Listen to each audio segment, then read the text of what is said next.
So we are testing 3 different milk. First is the Selecta, the M-Borg, and the EC, which is Tinitipla. So yung una is fortified milk, then this one is barista milk, which is a full cream milk. This one is also UHT milk. Di nga lang, it's powder. So 150 grams of this is equals to 1 liter. So nag-premix na kami. So ang ipa-first try natin is the first muna na Selecta. Gagamit kami ng pangsukat, which is the espresso shot namin. Equivalent to 200 ml para pantay-pantay sila. So each espresso shot po is 100. 100. So, ibig sabihin, yung dalawang ganito is 200.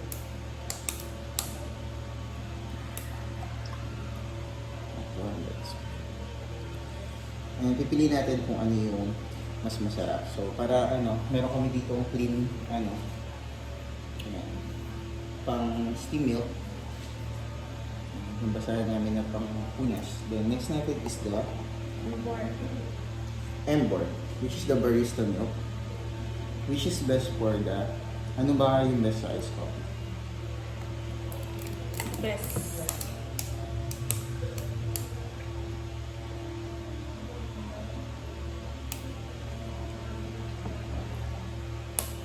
So sa color, kita naman sa color no, much parang mas maputi. Tignan yung yung M-Borg. And this EC is naka-premix na, equivalent to 200 din.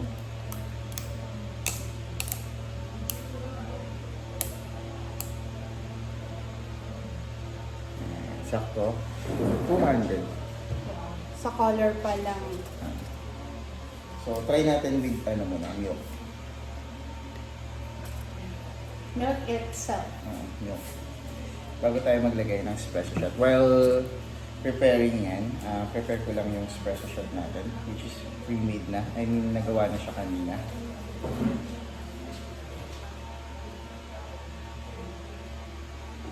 Sige, tikpan yung isa-isa.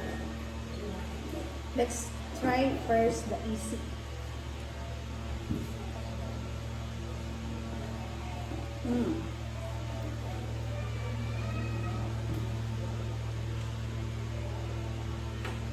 Para siyang fresh milk.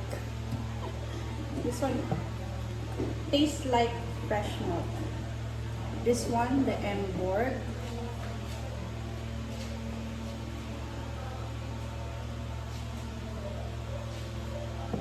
So, ito yung mga espresso shot natin. Tastes like also fresh milk, but a little bit bland for me. For me. Kasi mahilig ako sa matamis. Try this. Doon muna ako. And let's try the Isido. Then, Hindi namin i-reveal yung brand na nagamit namin. It's for testing purposes lang. Masarap. For the Selecta brand. This one's good. Kaya lapit ka dito. This one tastes like fresh milk itself. But, for me, it's good. Ako naman yung M-Borg. It's nice. M-Borg is good, creamy siya. Actually, ito yung barista, again, di ko i-reveal ko ano yung gamit namin yung milk, pero alam niyo ng mga tumitikim na pinag-aralan namin yung milk. Siyempre, Selecta, milk talaga siya. Ano pa ako sabihin? Alam niyo yung vanilla ice cream. Oh, Ganun yung flavor niya. correct. So, let's try it with 1 espresso shot, which is 30 cc or 30 ml. So, lahat yan equal. So, first the Selecta. Kita ba? Yan. So, kita nyo naman yung pag-mix niya sa maganda rin. Sa milk. Sa milk. Next is the M-Borg. Iba-iba lang to ng lalagyan kasi yung espresso cup namin, syempre, limited lang siya. Ayan. This is the M-Borg. So, ang ganda rin ng tayo niya. I mean, ng mixture niya pagdating sa And last is the EC. Bakit pala namin sinama yung EC? Kasi sa tatlong to, in price, ito yung pinakamura. So, yung pagkakasunod-sunod pinakamura, middle, and pinakamahal. So, minsan, yung pinakamahal, hindi din naman siya natin masasabi na pinaka-best. Pero sa coffee shop namin, best yung ginagamit namin. So yun nga, hindi kami nag-i-invento ng taste. We taste everything. Kayo na yung humusga kung anong gamit naming milk. Wala yung syrup, milk and coffee lang. Milk and coffee without any other.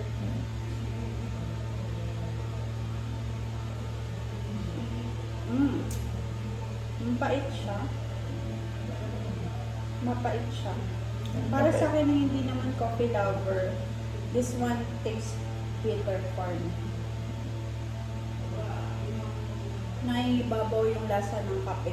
Sige, siya muna mag-review ng mga milk, ha? Then for the Emborg, so is the Emborg.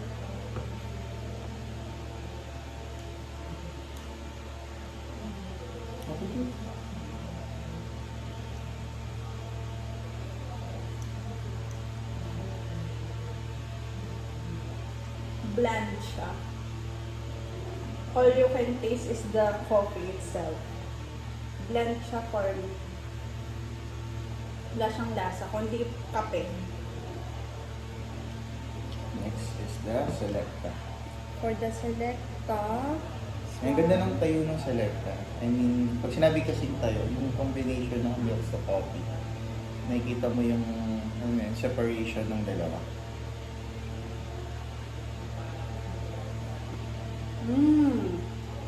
Di talaga ako coffee lover, pero masarap ito sa kape. Masarap ito sa kape. For ito daw, sa kanya, for coffee. Sa milk, ano yung mas prepared mo? Ito rin Selecta din. Yes. So, 2 points for Selecta para sa kanya. 2 point, then this one. Sarap. Sa milk din pala, sabi ko nga, it tastes like a vanilla. So, wala ka nang parang vanilla ice cream siya. Ako naman, no bias. Tayo. The Easy, which is the pinakamura. How is it? Balance. Balance siya. Lasa mo yung milk. Balance, sakto yung pait ng coffee. By the way, yung gamit pala naming beans is Arabica Robusta, which is fine green coarse. Espresso. Emborg. Ayan, kaya siya tinawag siguro na barista, is nangingibabaw yung kape. I mean, pag inaluan mo siya ng kape, hindi mo na Kape lasa talaga yung malalasahan mo. hindi mo na talaga lasa yung gatas. For the coffee enthusiast kasi, ewan ko correct me if I'm wrong, hindi naman ako expert. Pero karamihan sa mga coffee lover, mas gusto nila yung tapang ng kape kaysa doon sa additives lang yung gatas. So, the more na mas mapait, mas matapang, mas prepared nila to. So, kung ikaw is mas prepared mo yung drinks mo na strong, even the aroma, may naamoy may aroma, hindi pinangungunahan ng gatas. Emborg is the best. Dito kasi, sa aroma, milky aroma, parang milk and coffee. Ito is coffee talaga yung aroma niya. Alam niyo naman yung amoy nun. Then, ito, balance. Ito is mapait or strong. Hindi inaagawan yung texture ng kape. And this one is the Selecta.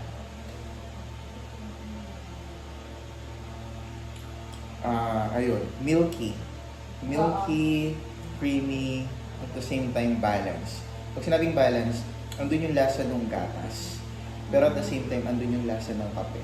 In between. Tapos yun nga, may pagka-vanilla siya. So, hindi mo na kailangan ng vanilla syrup. So again, no bias to ha. You don't need to add sugar for anything. You don't need to add anything. Lahat yan is in 200 ml na gatas. So again, this one is balanced na sakto lang. This one is aromatic, strong coffee. This one is milkier, tastier. Kumbaga, ginagawa niyang mas creamy yung kape mo in aroma. Mabango kasi talaga yung Selecta. I mean, iba talaga. Oo, may ibang smell. Iba talaga yung smell ng Selecta. I mean, mabango talaga siya. Tapos yung aroma pa ng kape. Pag nagsama is mabango talaga. Now, let's try with the syrup. Di namin nare-reveal yung brand ng gamit namin syrup. Siyempre, may business na pinapatakbo. Pero you can ask about kung ano yung timpla namin. O, lagyan ko ng anong salted caramel or vanilla. I think salted caramel. Okay, salted caramel. So, I'll be back. Lalagyan ko siya ng salted caramel.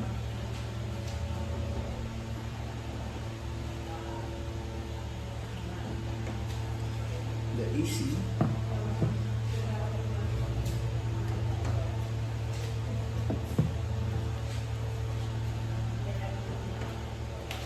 Siguro next time, ang i-review namin yung mga syrups na alam natin, di ba?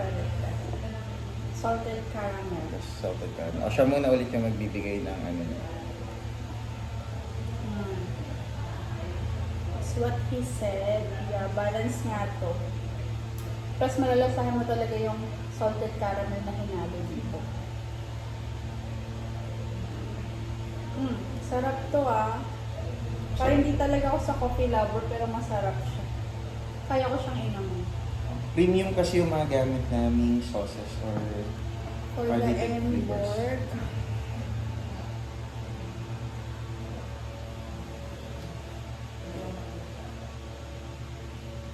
Lapit pa ka na. Mas strong pa din yung coffee. Oo, iba talaga, no? Nangingibabaw yung kape. Narasahan mo naman yung salted caramel, pero mas nangingibabaw talaga yung kape. Kape talaga to. Then, for the Selecta, my fave. My fave so far.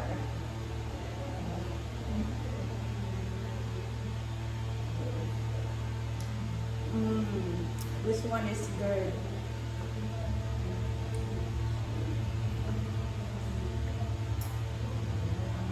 Mas bet ko talaga siya.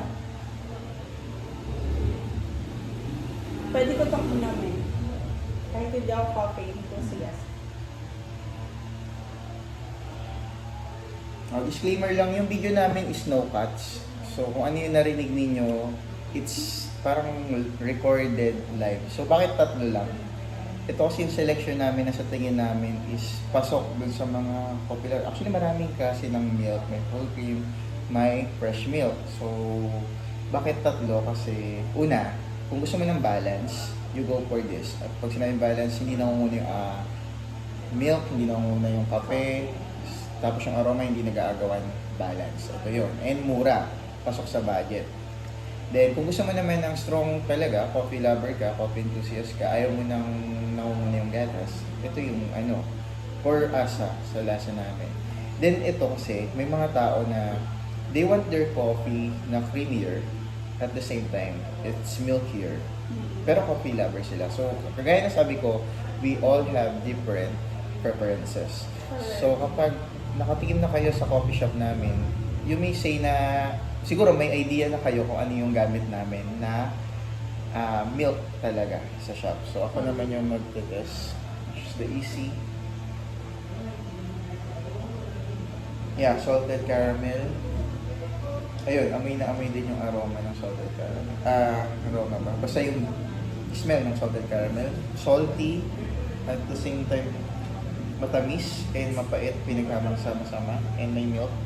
Balance. Yung balance. Pangit kasi na may sobra di ba? Sa buhay kailangan balance. So, this one, with salted caramel. Yeah. Ano talaga? Ako kasi mas gusto ko yung kape ko na mas matapang. So, ito yung choice ko. I mean, ayokong pinapangunahan yung gatas. Kaya mas gusto ko to. So, matapang siya, hindi naaagaw yung flavor ng kape. Kaya kong ipaglaban. Ganun. This one is... Ang sarap talaga. Parang ang ano kasi, parang ang naga-ice cream na nagkakape. Parang may ano na siya. The smell, lalo siyang bumango. Kasi mabango na kasi yung Selecta, mabango yung aroma ng kape, mabango pa yung gamit ng syrup.